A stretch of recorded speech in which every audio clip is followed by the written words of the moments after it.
Ladies and gentlemen, welcome back. If you're not already, wake up. Do we need to be reminded the words of Patrick Henry? That liberty ought to be the direct end of our government? 233 years ago, Patrick Henry spoke at the Virginia Ratifying Convention. And he rightly stated that when the American spirit was in its youth, the language of America was different. Liberty, sir, was the primary object. Now, this American spirit has endured and has been preserved, despite repeated attacks over the years by an increasingly centralized government reaching farther and farther into our lives, and more recently, by a heavily monopolized, woke corporate industry.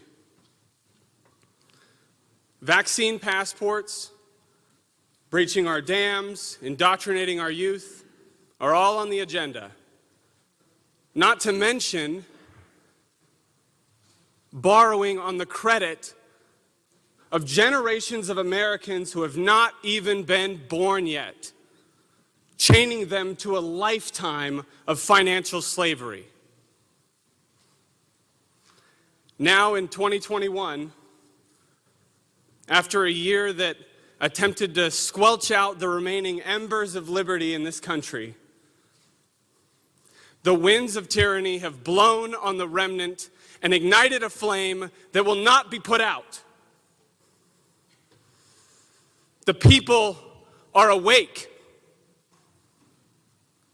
eyes wide open, and they're watching you to see who will stand with them. Now is the time to push back, to lay claim to our sovereignty as a state and to the sovereignty of every citizen. And I am confident